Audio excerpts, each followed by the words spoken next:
We now return to our three traditional domains of sea, land and air. Every year, as you know, there's a feature of this conference that we have updates on those domains from a reserve specific perspective. So I'll continue to follow tradition and ask the senior service to talk first. We have Tish van Stralen here today, as you know, over 30 years experience in Navy, in legal, in operational, in strategic roles within the Force, early career as a maritime warfare officer, and moved on to other things, including Navy Legal Service. After that, has been the XO of HMAS Creswell, Chief of Staff to the Chief of Navy, Chief of Staff Navy Headquarters, currently DG Navy People, and as I alluded to or mentioned earlier, is soon to take over from Wade Stoddart on promotion to Rear Admiral's Head Military Personnel. So, Tish, great to have you here with us today. Look forward to your update. Thanks, Mark.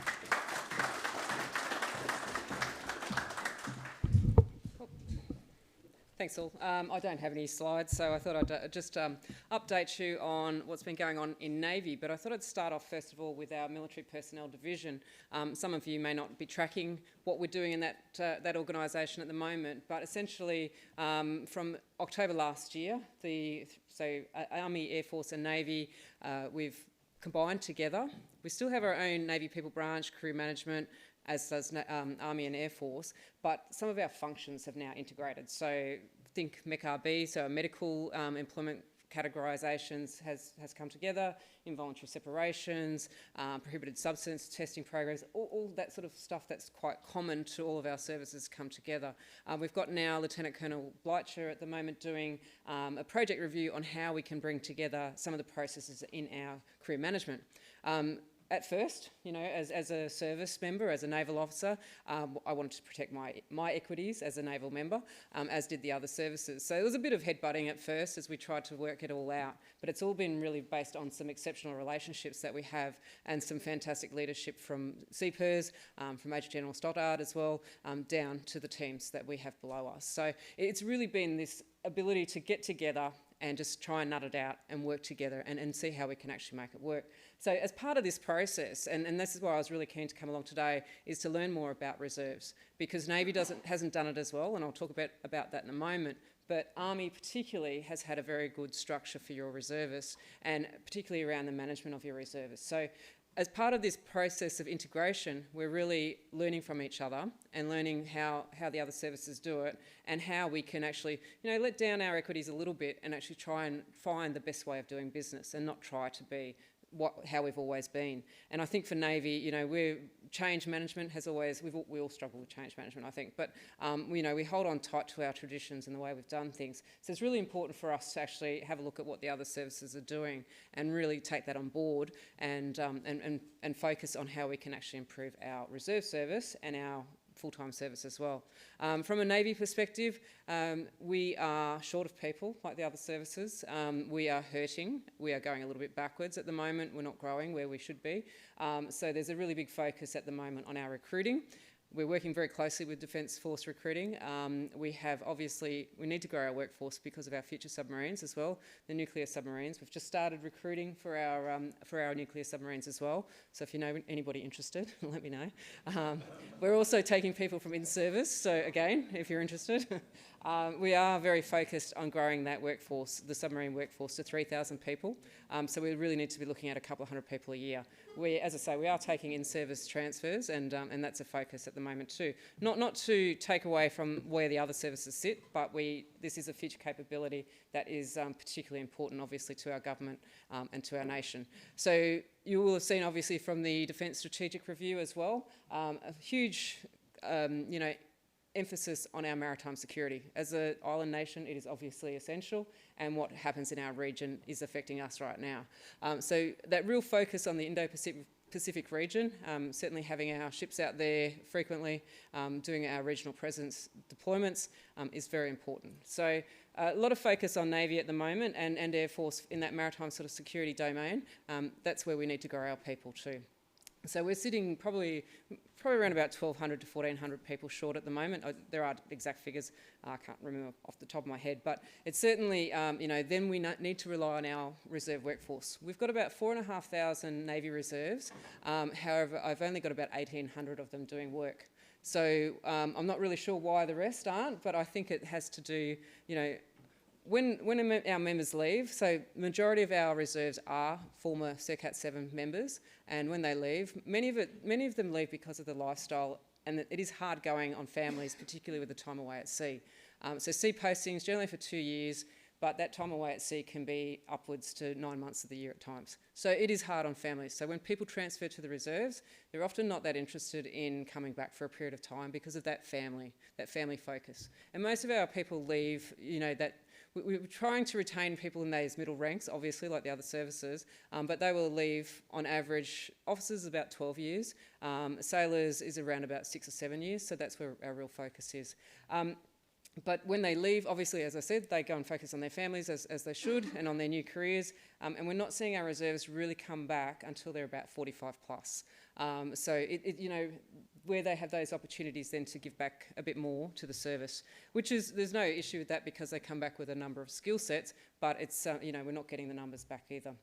We haven't been focusing on ab initio recruiting for a number of years, and that's, as Vice Marshal Robinson said, RAF has this specialist capability officer. That's the road that we need to go down from Navy because we haven't always had those. We've got, the round holes, but the square pegs aren't quite fitting in. So we've got people that are really interested in doing Navy reserve time, but we haven't been able to fit them into our organisation because they don't actually have the skill sets or the qualifications that we say they've had to have. We have looked at opportunities to expand this and actually grow. So the General Mariner has been a program that we put into place, sort of like a general duties type role. So we've developed that from our gap years, but it's only been at the sailor rank so far, so we need to open that up to officers as well.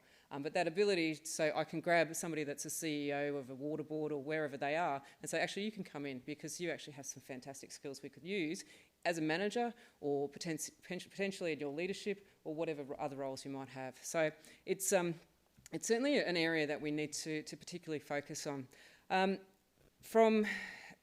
So some of the other areas that we have been looking at developing and we've started to, it was mentioned earlier, the tugboat cruise.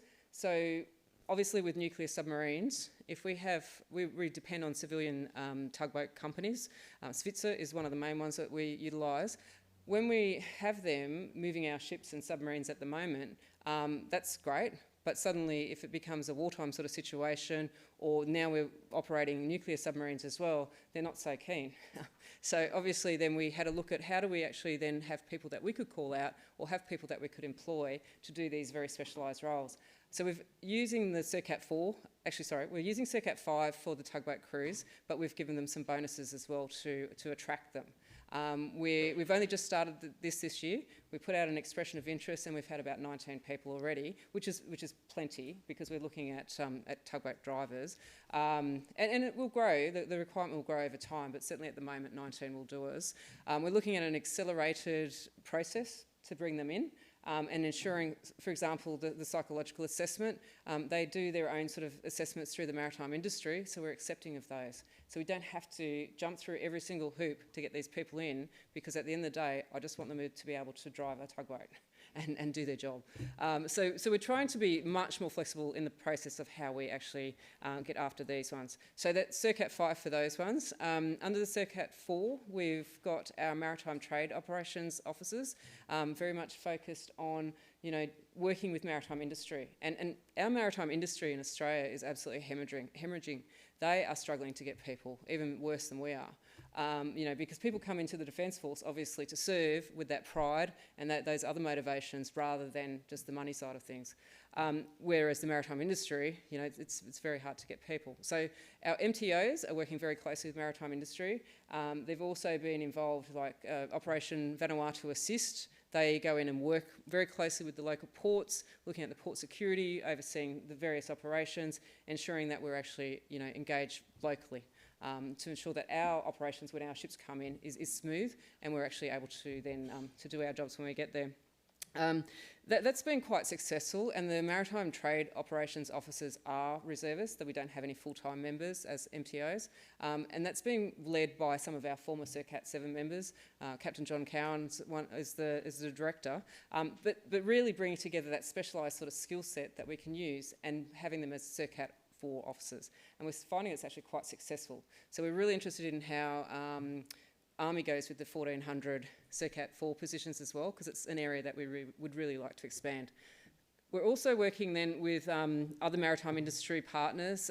We've got some meetings coming up with some of the companies over in the West to have a look at how we can actually share resources, people resources, insofar as we don't want to poach from them, but we would like to, utilise the skill sets they've got, and vice versa, so that we have some reserve support from the maritime industry. It's it's a big job ahead, and there's a lot of work going on. But again, we're able to leverage off what Army's already done in some of that area with BHP as well. So a lot of this work has been done in the past by other services, and it's just our ability now to get on board with that. The other area that I'm really keen to start looking at, and we have started this, is shadow crews.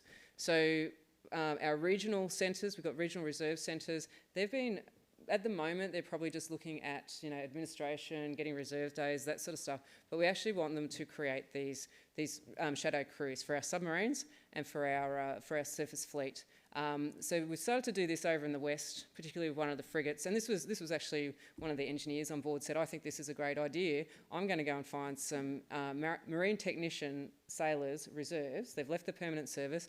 I'm going to get them to come on board here and do the duties alongside so my people can get some respite.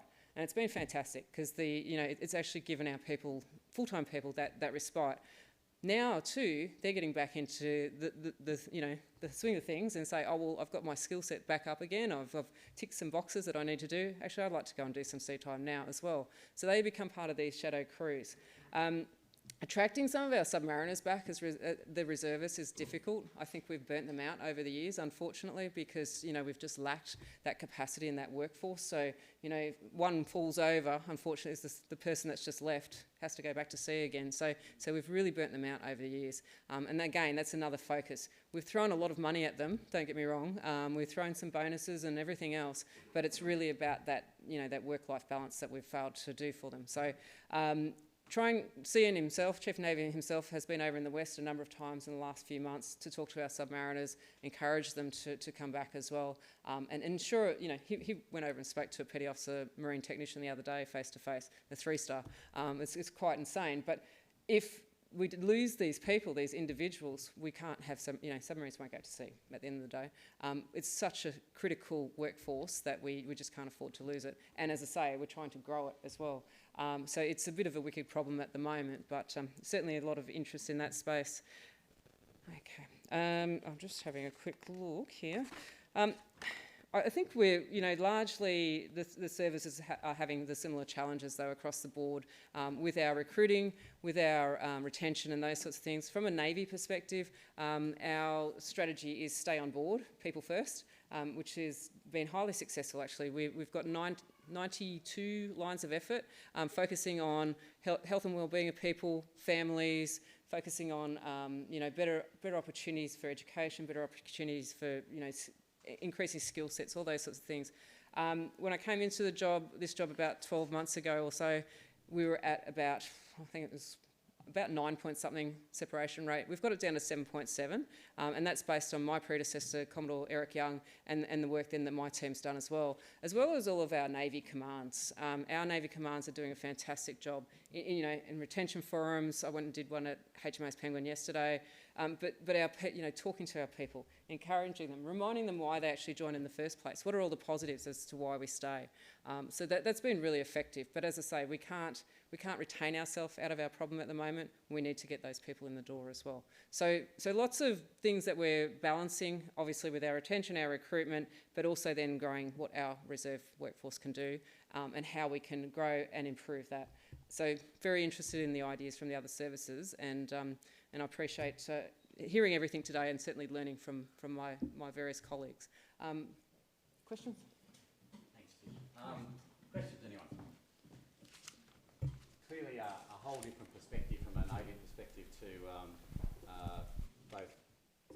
land and also joint capabilities, but the challenges are still, broadly similar in terms of finding people and retaining them. And to my earlier point, I think around the importance of us hanging on to our CERCAT 7 people for a whole range of reasons, if we possibly can, quite apart from the ab initio perspective. So, any questions? I'm just looking online to see whether we've got any potential.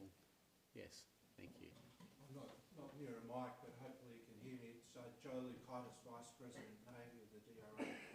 I know it's a hard one because you've got day-to-day problems, but it seems to me what's missing in the mix in Navy is an investment, a long-term investment in actually training ab initio reservists, which means you would need some separate organisation and funds and depots, etc. But is there any consideration of that at the moment as a long-term view of a way of sustaining Navy? I think it's a great question, and I think that is the way of the future. We don't have that sort of funding line at the moment. It's something we have to do, and particularly where we want to bring in ab initio reserves.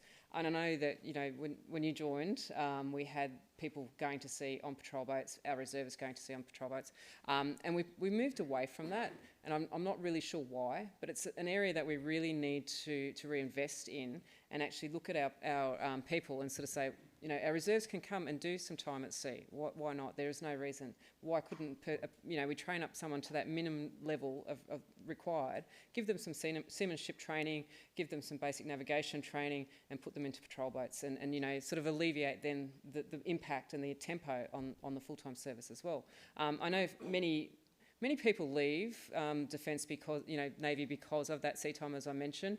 But I think for individuals, joining as a reserve, I think it's a great attraction, and particularly if it's not your full-time, your full-time requirement. Sorry. I love them. You love it? Oh, absolutely. I'd be back in a flash as well. So no, I think it's a great idea. We don't have that at the moment, but I think that's something we absolutely need to invest in to getting people to sea. Yeah. We've got an online question. Does Navy have options to give discrete, as in specific bonuses, to reservists to do specific work for high priority areas, as in submarines? We do, yeah, we do. I mean, there's certainly there's a couple of divisions of bonus that we can give to people, that we can pay to people. So if there are specialists or critical capability requirement, there's no reason why we couldn't pay a bonus. There's different delegations. I have some of those delegations. Chief of Navy has delegations. We also, under the CERCAT 4 framework, we've given, that comes with some bonuses as well. For the tugboat drivers, as I mentioned, we've offered them a bonus too to come in. So it's certainly available. It just depends on what those skill sets are that we're after. But particularly for submarines, if somebody was interested and had that critical skill set, absolutely. And I might just rewind. There was an earlier question about what service option D entails. Now, I'm not sure whether that specifically pertains to any area in Navy, but... We haven't really used ServOp D. It's more of the specialist categories, I think, that have used ServOp D in the other services. Shared workforce, where you combine your civil employment, whatever that might be, with time in the military. So we've looked at it for medical people, but we've not used it. We found it was not really... I don't think we have the framework around it yet, but that's something we could probably take from the other services. For example, Air Force did explore it in a couple of areas, like with Virgin and Qantas, so some of your air crewing, and we also explored it with some of the engineering companies for, maintenance on aircraft and things like that. But there's a few policy things for us to continue to work through. I think the beauty too with our integrated workforces now, integrated personnel management, it gives us the opportunity to actually share more services more roles between the services. Just for example, 36% of the Navy come from Queensland. There's no base for us there's HMAS Moreton in Brisbane, but that's a fairly small footprint. If we, suddenly started to say to Air Force, come and work at Fleet Base East, and we'll go and work at Amberley or something like that, we could share those sort of skill sets, and it's just something we need to open our minds up to, and stop protecting our lanes. Yeah. Question over here. Being a submariner, I'd like to do a submarine lesson. when on a submarine, in case you aren't aware of it, a submarine's got to go to sea at any time. So what do? We have a third of the crew on the submarine itself. So at all times, you've got a third of the crew on the submarine. Now, if you're a junior sailor, that's to the rank of sergeant, corporal, that means every 3 days, you're on duty, okay? And say you're a family man and you've got children and you've got a wife, and you go home, you see them for 2 days, and then the third day you've got to go back to work. Well, the problem being is if you're a technical rate, guess what? That submarine runs on batteries. And guess who has to charge the battery? It's the technical rates. You've got to charge the battery up. So they don't, in case you're wondering, it takes roughly around about 2 days to charge a battery up. So it's not something that can be done easily. But the problem being is that if you're a junior sailor, you're on duty one every 3 days.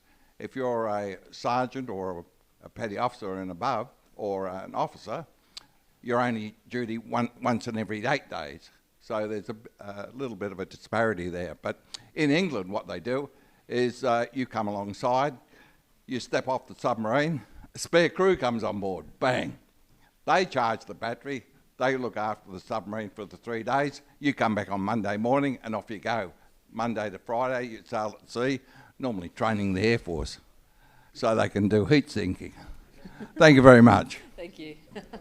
Appreciate that. And you're absolutely right. That's where we've burnt out our crews, because they are doing that additional work once they get alongside, and that impacts families because they're away for long periods of time and they come back and they're on duty again. So yeah, that is absolutely stuff that we need to be doing to make sure that we don't have our people constantly away from their families.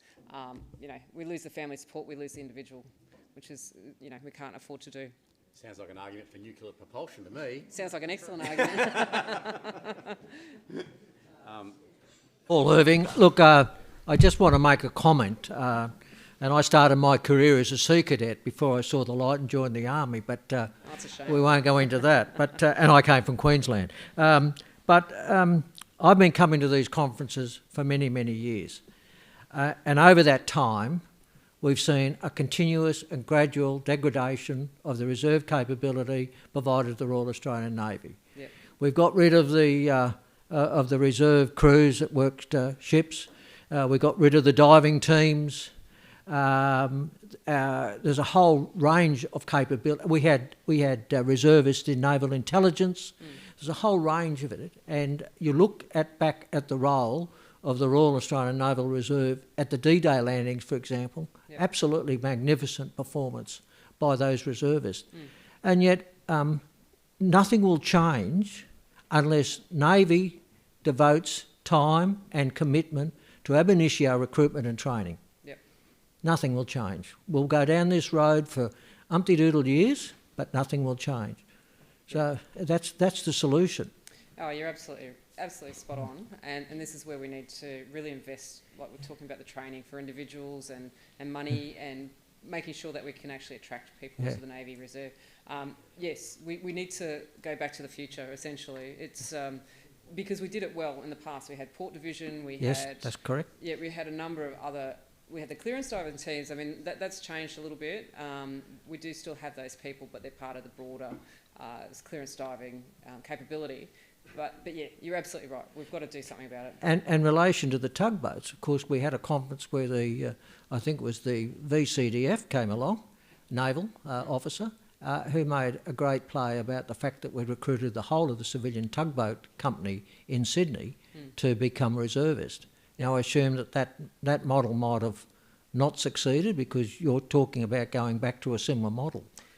We did bring on board a number of people, and we still actually have those people as reservists. It's, as time goes on, you know, age becomes a factor for many. So it's a natural transition for some of those people. We do still have some of them though. So, and that started when I was in Fleet Headquarters in about 2010.